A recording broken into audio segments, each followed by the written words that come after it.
Give me a D and a G. It's the Dawg and Gus Show. It's the Dawg and Gus Show. Dawg and Gus, Dawg and Gus, Dawg and Gus. Welcome to the Dawg and Gus Show. Now on Be Kind Radio. Absolutely. What do we got going on tonight? We're going to speak with Ian Bentley about DevFest. What's up, Ian? How are you? Doing great. How are you guys? Fine and dandy. Yes. Any better there'd be three of us. God help us. Yeah. Okay, so for listeners meeting you for the first time, who is Ian Bentley? I am the general manager of a crazy facility in Cornwall, Ontario called the Dev Hotel and Conference Center. And this is our second annual DevFest that we decided to throw again to, I guess, throw a party, but also gain awareness for our facility and our community. Nice, yeah. Well, that answers the It's a next party. question. It's a party. And we're going to ask you what inspired DevFest. We just answered that. So Next question. Yeah. Well, I mean, the inspiration really is the community and our facility and our team, and that's kind of what always inspires something like this, I guess. Yeah, usually, yeah. So something towards that anyway. Was there a moment where you thought Cornwall needed a festival like this? I say Ottawa because Cornwall is always looking for something. We're a unique town, the Golden Triangle, as they call it.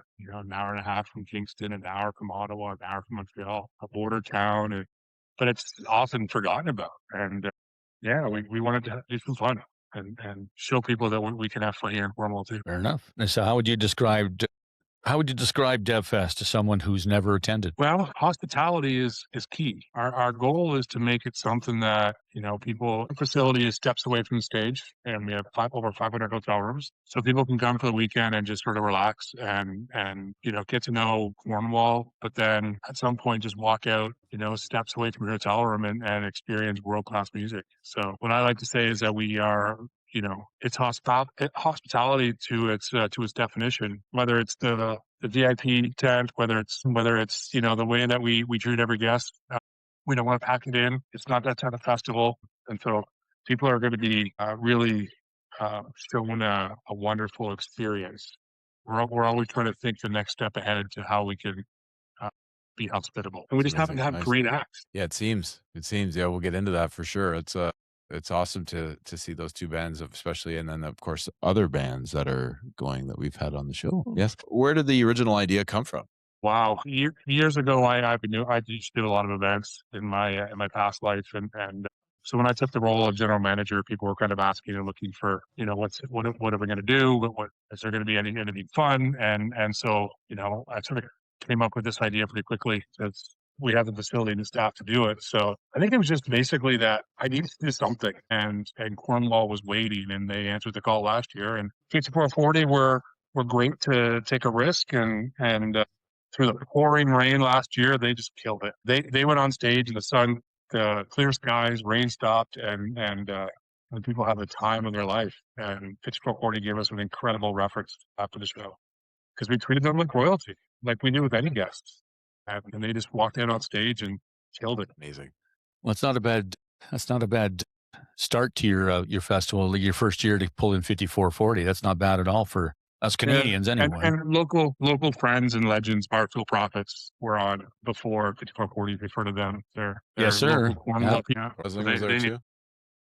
They played in the pouring rain, Barfield Prophets, but yeah, I learned a lot from that too, right? Like I learned that it's not, people don't really care about rain if it's great music and a great time. Mm-hmm. It's true. Yeah, they're committed. It's not like it's snow or freezing, as long as nobody's getting electrocuted on stage, everything's great. Yeah, it's like I remember that. That's always my fear. They went through it. Yeah, that's seriously. Exactly, that'd be a big fear. You don't thinking the lawsuit coming after that. Yeah, I'm going to sue you, by the way, for being electrocuted at your conference.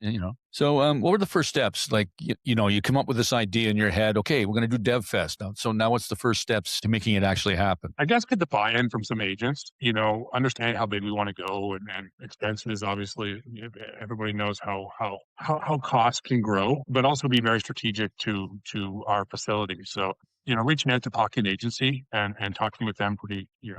Everybody knows Ralph James. He is a legend in the industry, and I got him on my side right away. Didn't know who I was, and he and I have grown pretty close. And so looking through his portfolio of acts and listening to his advice and understanding his sort of feedback. And then when I said I had the Barstool Prophets, I'm looking for somebody to sort of join this and be a headliner. He went back to when he started the agency, and the three bands that started the agency were Barstool Prophets, Pitch 440, and Nickelback. So those were Ralph's first three bands. And he's like, well, I can't get to Nickelback, but let's see if we can get to Barstool or Pitch 40. And so he really wanted to be here last year. He couldn't, but it was really an exciting thing for him to watch. So that was kind of the first thing, is get the agencies on your side. Yeah, that makes great sense. And yeah, they'll know a few things about that. They could teach you along the way, I would imagine. What was one of the biggest obstacles you find in getting the festival off the ground? Permits. Shocking. Yeah. What? It happens in other places other than Ottawa? What? Yeah, exactly. Yeah. Yeah, it's I'm asking the right questions, and that's always the hard part, and then you get to a certain point of the process, and then you're told, well, you got to do this or thing. Yeah, permits.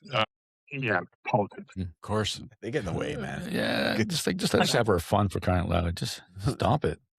Did anyone tell you it couldn't be done? I think a lot of people thought that it was a risk, which any show is a risk. And, for the first year, we didn't lose money or grant. And in talking to major event organizers across the country, that is a win. And so that's what I learned is, and everything is a risk in this world of events. And we use it more than just a revenue generator. We actually use it as an open house. So we want people to come experience. We want to fill the hotel, use it as, to represent Cornwall and bring people from all over. But I think everybody wants to tell you you're not going to succeed, right?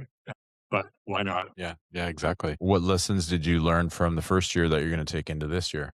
We're actually moving the location a little bit. We're taking it from inside our facility area, if you will, and we're going right down to the waterfront on our old football field. So people are going to feel like they're right on the water, along the St. Lawrence River. So what I learned, I think that cover, I'm going to have a lot more cover, stage, listen to the professionals. If I'm going to do an event, it's going to rain. So ensure that the bands have enough cover to meet the needs. And so just allow the professionals to do that. Wall sound out of Ottawa, let them take care of all of that. Local guy, Alex McMillan, he's my production manager. I don't want to deal with any of that because they're the professionals. And I think I learned that the hard way last year is, you can cut some corners here and there, but then it's a lot of expensive gear that can get affected. Yeah, they're pretty particular about that. They don't want their gear to get destroyed. Makes sense. It's funny that way. Yeah. So what keeps you motivated when the stress levels start to rise? Family and my team. I have an amazing team at the Dev Center, and they don't get the recognition they deserve when things like this happen. And I always want to be sort of, when the day comes, I try to hide. My team are incredible. They help. They help the stress. They know that when the day comes, all the hard work is done. Now it's about watching it all happen. I lean on family, and I think that people are going to be pretty surprised to see my team when they come in from other cities, how they make them feel and how they greet them and how welcome they are. That's awesome. How many moving pieces are involved in putting together a festival of this size? Too many to mention. Yeah. I mean, this is after hours, right? So I kind of do this nights and weekends. That's how I organize DevFest. So, but it's a lot of moving parts. It never stops. It can't stop. You have to keep thinking about it. But it's also a part of my job major part of my job is to raise awareness for our facility. Obviously, generate awareness for groups and conferences and whatever comes through our doors. This is just a part of my job, and it's amazing. So it's probably one of the most rewarding jobs I've ever had in my career. What's the most underrated aspect of festival planning? Doing the legwork, right? I think that's, people don't, it's underrated because it's the best part of the, it's creating awareness and get to meet new people, whether it's all these other publications and newspapers I've spoken to. So it's so cool to be able to meet people and educate them on who we are, because nobody knows who we are. And it really is interesting. Yeah, and you get to meet Dawg and Gus. I mean, that's that's the top of most people's list, I think. Yeah, in my ego is definitely that. How have there been any moments where you thought a major part of the event might fall apart? Yeah, I mean, permits are a problem. So stage. You have to get earthquake sign off from the stage producer. Right? Was aware of that. And that was on Thursday. Of course it was. Yeah, a lot of earthquakes in Cornwall. Yeah. So Well, Ottawa is on a fault line. So. Oh, here we go. Sorry. Don't agree with the bureaucracy. Oh, I'm sorry, man. My bad. I'm just kidding. Let's talk a little bit. How did the Trews become involved this year? Tours were always top of my list. You know, in talking with the agency, they were a conversation, but they didn't have another commitment. They had another request. So I was able to lock up the Strumbellas first, and knowing that the Strumbellas and the Trews toured together, that they knew each other. They got along. Ralph and I managed to convince their managers that let's make a co-headliner act, right? And, the Strumbellas agreed to come in and open, but I really needed to get an answer from because I think I solidified the Strumbellas in December, and then I was waiting through January to hear from the Trews. So we got the good news before we were able to make the official announcement on February 1st. So they agreed to be co-headliners, and the Trews were. I'm from Antigonish.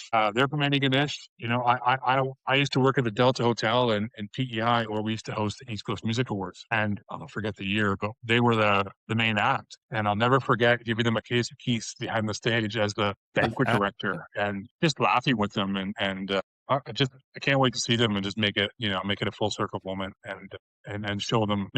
And I had to fight with Labatt's to make sure we had Keith Alexander Keith on site, because all they cared was Bud Light. So, but it's their beer of choice. So we're gonna have some Alexander Keith on site. Fantastic. Just for the band, no, nobody else. Yeah, exactly. Yeah, and you. That's right. What makes them such a great fit for this event, other than your past acquaintance with them? They're a rock show, and 5440 surprised a lot of people last year.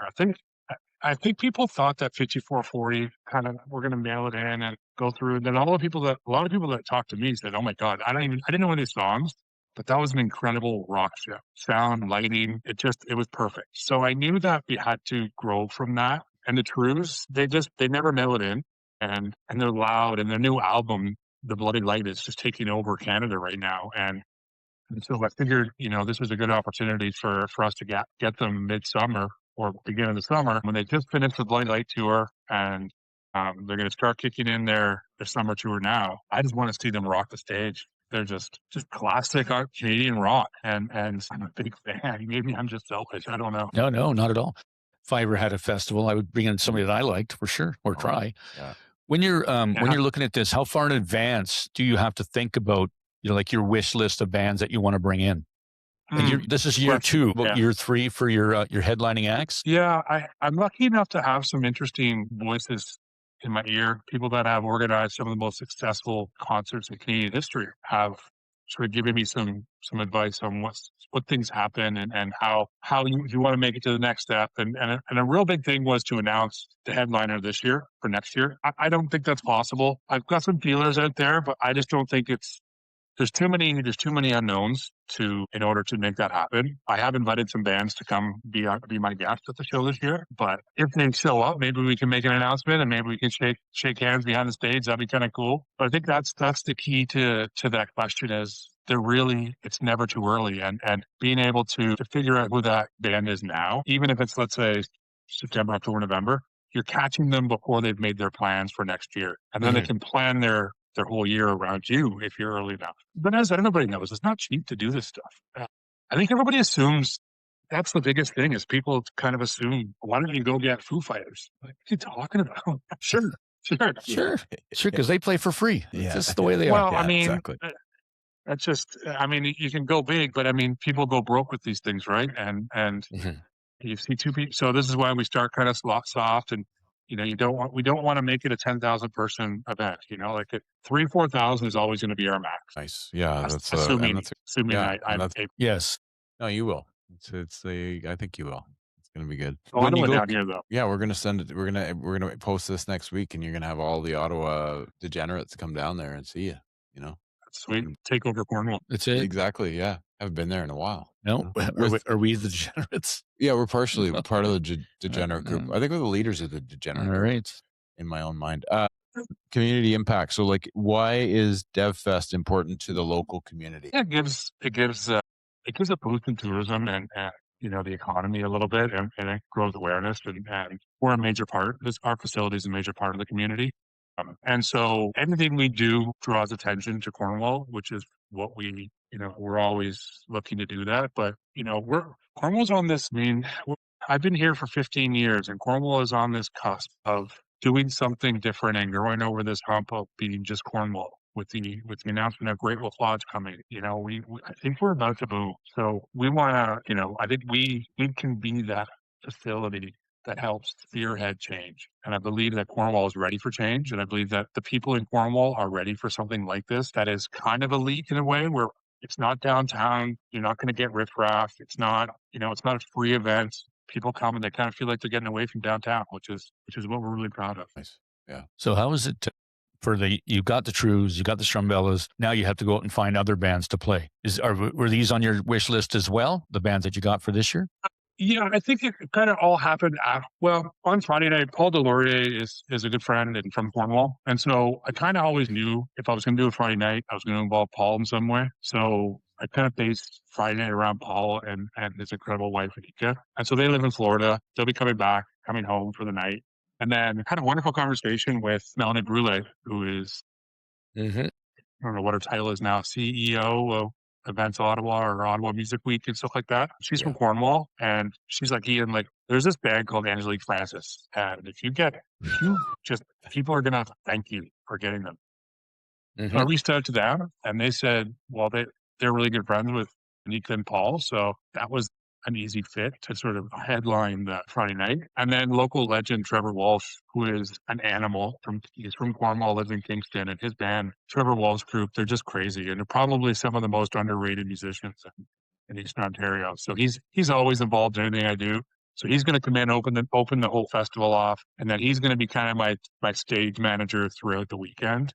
If there's a downtime, there's a leg time on Saturday, he'll get up and he'll play. He's an incredible guitar player. He'll get up and play some riffs or something like that just to help with the downtime. That was kind of the Friday, but I also, it's the last day of school. So what I did was I went out to all the local teachers, all the local schools, and I offered them a complimentary ticket to the Friday night because they're always looking for something to do on the last day, right? So they are got over 200 teachers coming on Friday now. So God help us. Yeah. I work with teachers. Yeah. God help they need and you're very smart to do that, man, because they need to blow off the steam. They're going to have a good time. And every school I hear from every teacher I know, they're always looking for something to do and nobody can figure out. So now here you go. I'm set it up. Just come and buy beer. And so Friday night is kind of shaping up to be something very cool, very local. And we've also partnered with a local guy who's promoting his new pizza company. Pizza in Cornwall is a thing. If you've ever tried Cornwall pizza, it's a thing. So Stacey Case, his local name is the Pizza Freak. He's got a Bell 5 TV show that is launching on the 25th. So we're going to promote Cornwall pizza on that Friday night. And we've got 4 pizzerias just coming in, and we're just going to be handing out the pizza for tokens and things like that. So it's really going to help promote 3 or 4 really cool local legend pizzerias. And then so on the Saturday, you kind of look like Harry. Have you ever seen Harry Fallen? Uncle Harry in the kickstands? No. So he's a Cornwall guy. He looks like you. Yeah. Yeah, he's got a big beard. He's 50 years old, looks like he's 70. No disrespect. Thank you. Thank you so much. But he is Uncle Harry in the kickstands. They play Toronto. They sing songs about growing up in Cornwall, but he's never really performed with the whole band in Cornwall. So this is kind of a selfish thing getting him here, and he's got 150 cousins. So we're like, get up on stage. So he's opening the day, and it's like, all right, so get up on 2:30 and play 45 minutes to an hour and just see what happens. I know a lot of people are excited to see him for the first time.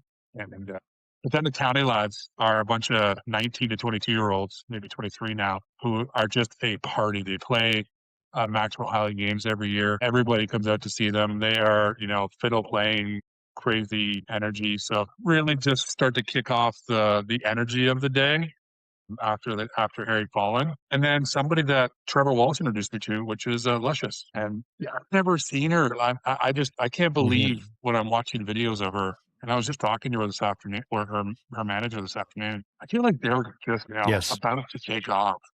And everybody around here, they don't know who she is. So I think they're going to be pleasantly surprised. And then, so she's going to kick in that energy. So that came kind of after the fact. And then, of course, the Strumbellas will take the stage at 7 o'clock. And then the Trews will finish the night at 9 o'clock at night. I think you've got a pretty strong lineup for both days. I know Angelique Francis is incredible. Unbelievable. So we're very unbelievable. So they're opponent right there. For sure. Yeah. And I think you know, if I'm not mistaken, 7 Juno nominations this year. 7. Yeah. Yeah. Yeah, She's won. She's a wildly Yeah, and she's talented. extremely. Really kind too. Like we've had conversations with her a few times, and just a really good person and just a uber talent. And the band is tight. They're awesome. So Mhm. it's gonna be great. I love that. That I lineup's can't wait. wild. It's gonna be good. And I Luscious think people are is going to be in for a solid pleasant as well, surprise. too. Yes. Yeah. Yeah. It's nice to get like the other band, like, the Trews and the Strumbellas. Like people know those names, but the other, I mean, it's nice to get other Well, names out there that, oh my God, hey, like I saw these people, they were phenomenal. this is what I'm saying is like, for a weekend pass, you're well under $100. You can come get a hotel room for $170. Check in on Friday afternoon. We have a massive, incredible English pub on site called the Jet Set Pub. Cruise around there, walk down to the stage, enjoy the night, go back to your room, wake up, and do it all over again on Saturday. Like it's just something that I've really felt and dreamt that it's possible, but I think it needs to happen once this year for people to really understand what it is. And it could just really be 48 hours of you enjoying great music. Yep. Yeah, it's awesome. Yeah, like I think that, and maybe beyond music, like what impact are you kind of, other than helping out the local community, and what's like the legacy you're kind of looking for the local impact? I don't think I am looking for a legacy. I think what we're just looking to do is just remind people that we are a great community and we're an amazing facility. I think that's all we ever wanted. The purpose of this was just to do that, is to to create awareness for our facility. And if that can attract tourism and people come and see how great our community is, I mean, that's just a bonus. It really is a special town. And I think that people just don't get to see it enough because they don't take the 138. They just keep going on the 416 or the 417. It's the forgotten about town. Yeah. Well, you're making your effort to make it not so forgetful anymore. That's for sure. That's right.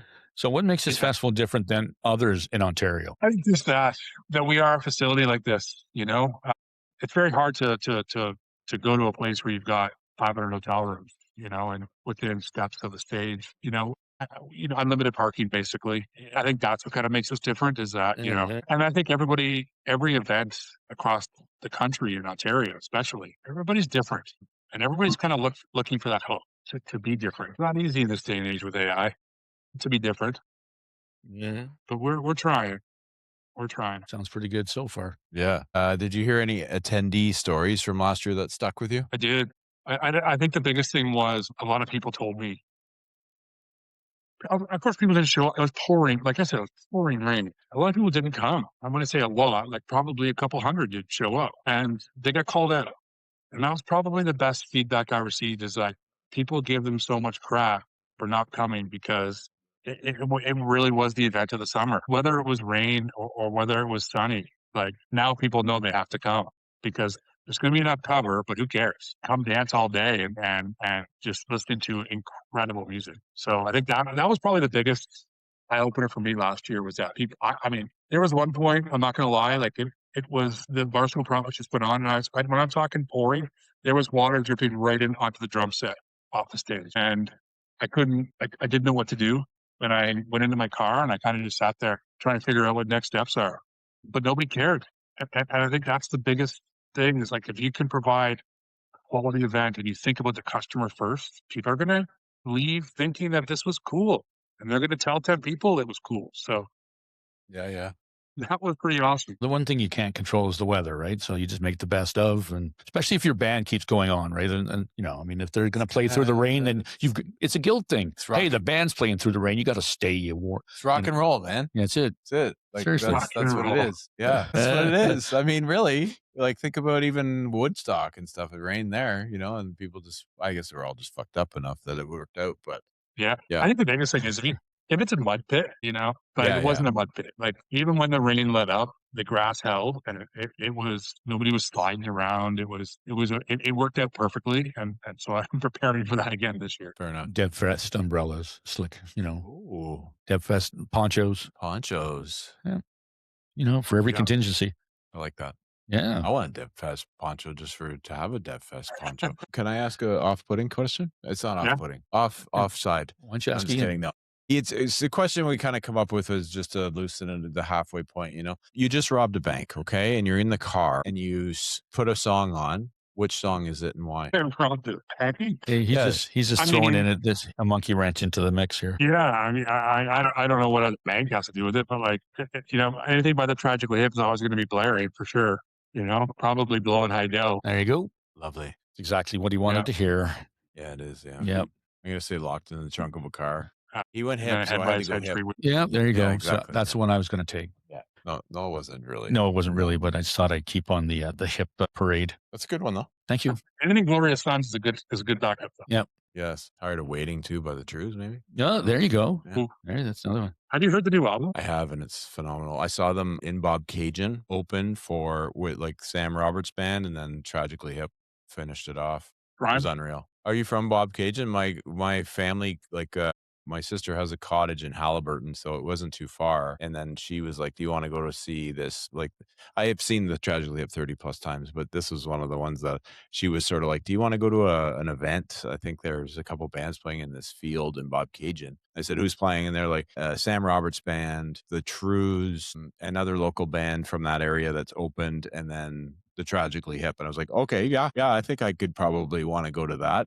In the field in Bob Cajun. I don't know what farm. It might have been your farm that because you were from there. So Well, I left there when I was 10 years old, but I mean that's where I grew up. But it is Bob Cajun, and I always look at as home, right? So that's but cool. Yeah. The new Trews album now, The Bloody Light. Have you start to finish? No, I haven't telling finished it.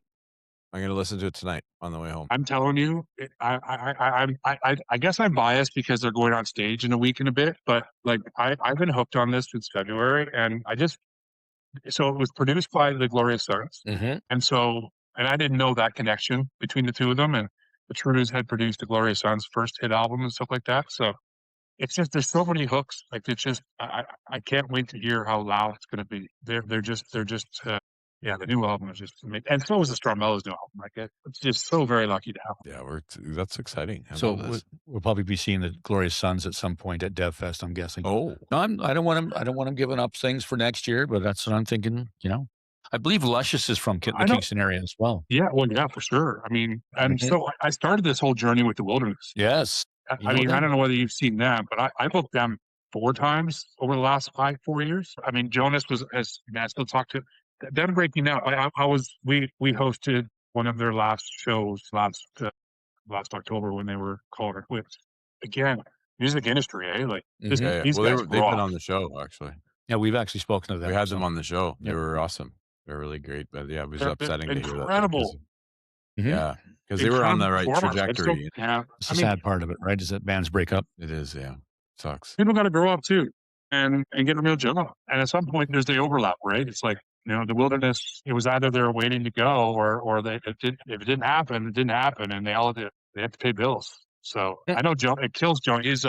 Jonas is such a performer. All he wants to do is be a rock star, and he is. He's just I miss that guy. But Glorious Sons, they're all connected, right? Mm-hmm. I mean, Glorious Sons are great. They just played Gasoline and Cars in Calabogie last week here. That's right. Yes. Yeah, they come to Ottawa quite a bit. They play Overflow a few times. The owners there. Apparently, they're good They've played fellas. Overflow, have they? Yeah. Mm-hmm. Yeah. Yep. It is. Yeah. It is nice. How do you handle setbacks and unexpected challenges that come up? Understand that it's only life. The customer at the end of the day hopefully won't experience it. So I just grow with it, and hopefully it doesn't change the overall effect of the concert or the event. Curveballs are bound to happen. This is true. What's the best piece of business advice you've ever received? Been a long career, gentlemen. I think the best piece of business advice I've always been just be true to myself. Sometimes being a thinker and an ideas guy can get the best of you, and sometimes it doesn't always go the way you want. But I've always been told to be true to myself, and everything will work out. And this is proof of that. I have my dream job, and this is going to be great. How long it's going to go on for, I don't know. But I've always been true to myself. That's awesome. If someone wanted to start their own event tomorrow, what's the first thing you'd tell them? Don't expect to make money. Not the first year, not the second year. It's a grind. But I would say if somebody wanted to do something like this, I would tell them to go find incredible sponsors and investors. People who trust you, who want to back you, who aren't afraid to lose money the first year. But without it, you're starting at the very bottom.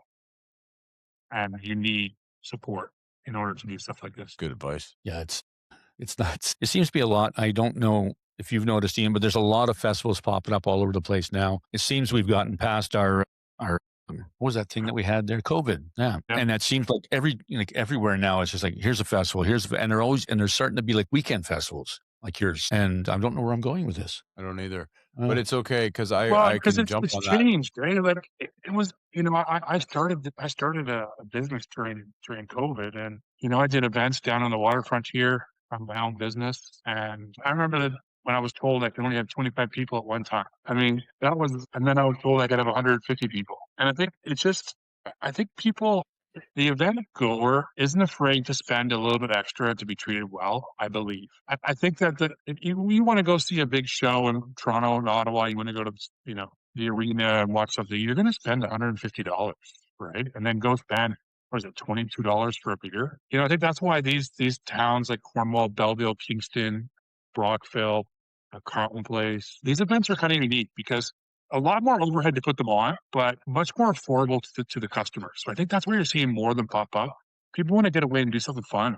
And what's more fun than going to spend, $75 for a weekend to go to a concert, right? So I don't know. I don't know when the last time you went to the Bell Center for a concert, but I can't afford to do that anymore. It's a lot. Yeah. And what I also like is the fact that you can just walk from the venue, like where you're at, and to your hotel room within like a couple hundred yards. And then, you're well under $300 the weekend with both. Right. So I think that's amazing. God. With added expenses, with a long night in the Jet Set pub on the Friday, maybe. Yeah. Well, I was including that. Good. Yeah. You kind of get jaded now because I know for myself, I go to a lot of local venues to see local concerts, and you're not paying $150 to see the acts. You're paying $25 to see 3 or 4 acts that leave it on stage every time they play. And it's like your lineup, it sounds exactly what's going to happen for the money that they're paying. It's an amazing, amazing price that you've got going on. Like they just don't understand the amount of talent that you're bringing in for 2 days. That's amazing value. Yeah. Like the value is incredible. Yeah. For any music I appreciate that. I think that it's easier said than done. I think that people have to experience it and understand what it is. I think the expectation is always when you get big, that price is going to go way out. I mean, there's no reason for that. The music industry is pretty transparent, right? The prices are the prices. You book the Strumbellas, you book the Trews. It's all based on your event, your capacity.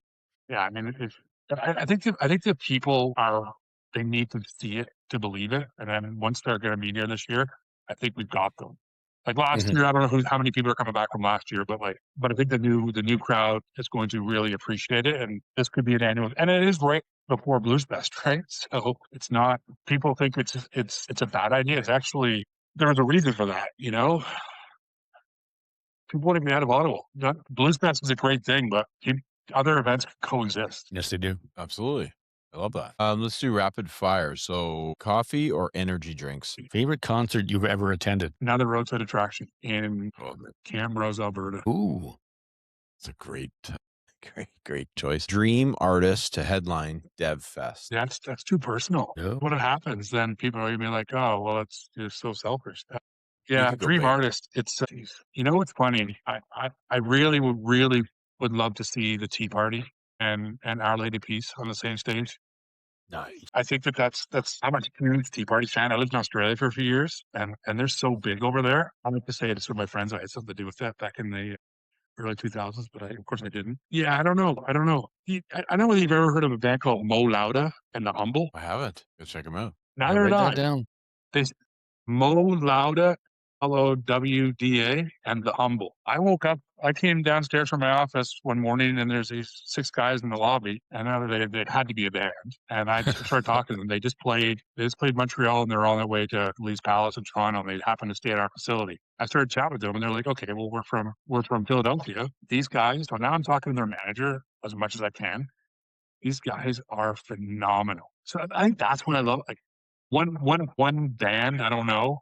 Like I'd love to have the Glorious Sons. I'd love to have the Watchmen. I'd love to have all these 90s rock bands to bring out all of my high school buddies, but I'll follow the trends, I guess. Yeah, it's your festival. Like you can throw out whoever you want, but those are some good wants right there. What's the biggest festival planning headache? I guess answering the numerous questions, because everybody needs to be answered. I think every question comes to me. And so I think that's probably the biggest headache. It's not that it's a bad thing. Everybody needs an answer. I think that's probably the thing that takes up most of my time, but it's part of the job. So basically our podcast is the biggest thing. Well, you're not a question. You're helping spread the love. Yeah.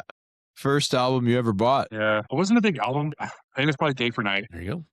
I You okay with didn't. that I one? started late. Like I didn't. Yeah, I think Day for Night was probably the first actual CD, I guess you could say. All my buddies had all the CDs. I didn't buy any. Fair. Most underrated Canadian band or artist. Well, the Wilderness, but they're no longer most underrated Canadian band. Mm. I don't know. I think 5440 is up there. I mean, I know Yeah. people think they're popular, but they're incredible. I mean, Yeah, soundtrack. Talk about a soundtrack to your life. Jeez. Mhm. Yep. That's so true. I remember them in the 90s for sure. And now, obviously, I still listen to a few of their tunes. What's one artist everyone should see live? Paul DeLaurier. If you've never seen Paul DeLaurier, he's probably one of the most talented guitar players on the planet. And he's from Cornwall. I mean, this guy, talking about, he's won so many Juno Awards. Like, this guy is incredible. That. If you like blues or not, Paul DeLaurier is a party. We like blues. We do. Favorite way to unwind after an event? How are you going to That's unwind after something this that's year's always event? been an interesting one for me. What's that? So I said, how are you going to unwind after this event is over? Yeah, it's interesting. My kids are old enough right now. They get to enjoy it. Last song, usually it's me with my wife and my two kids enjoying it, looking around and seeing all the happy faces and understand the hard work that went into it is just for that moment. When it's all done, I just come home. Usually, maybe I'll pour myself a whiskey and sort of remember what was, and then get into cleanup and move on. It's I take it all in during that last song. Nice. What's the most memorable DevFest moment so far? Only 1 year. So far. I think the best one is yet to come. I know that surviving the rain last year was a great memory. I just watching the how soaked people were. That was quite a memory to have, and I'll never forget that. Love that. What song instantly puts you in a good mood? Anything by Xavier Rudd. Ooh, Love that's Xavier. that's one that's kind of like out of left field there. He's awesome. Yeah. Mother's a good song. I'm a big fan of that song. And there's a Yeah. bunch. He's amazing. Yeah. What's the vision for DevFest 5 years from now? I don't know. I really don't. I'm not that forward thinking.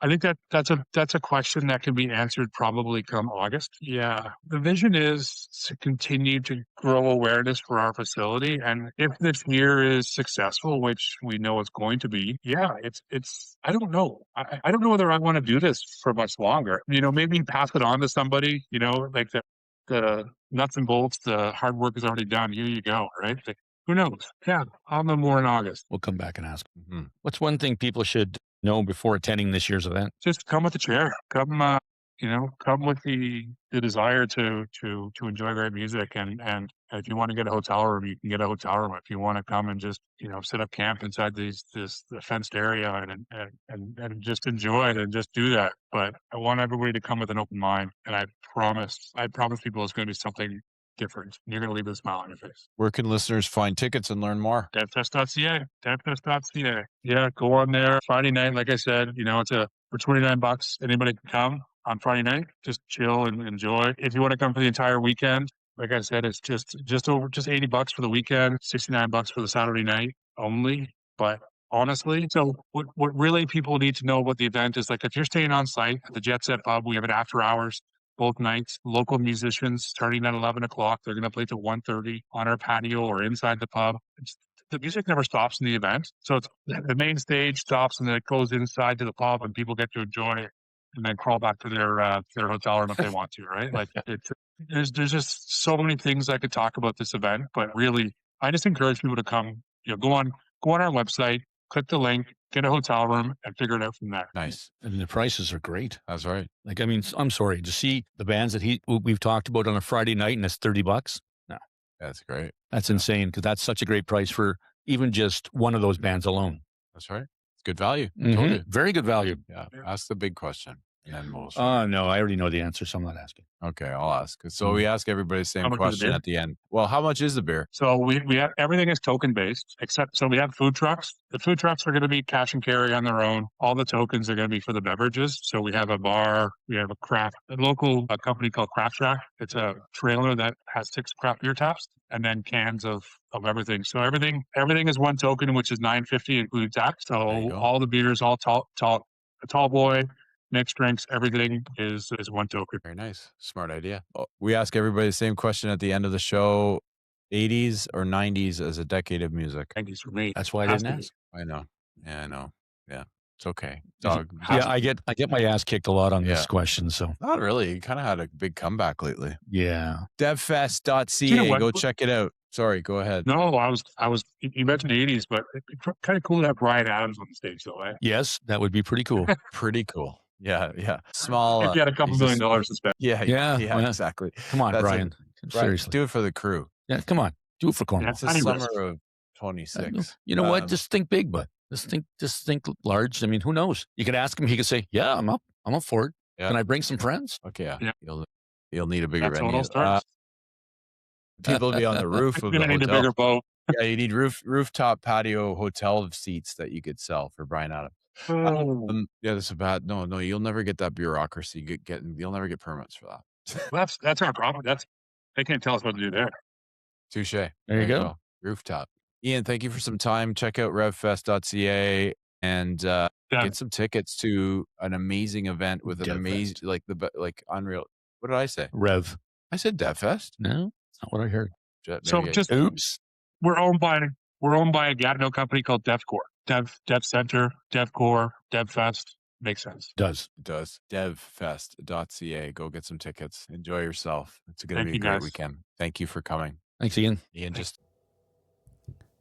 Dawg and Gus, Dawg and Gus, Dawg and Gus.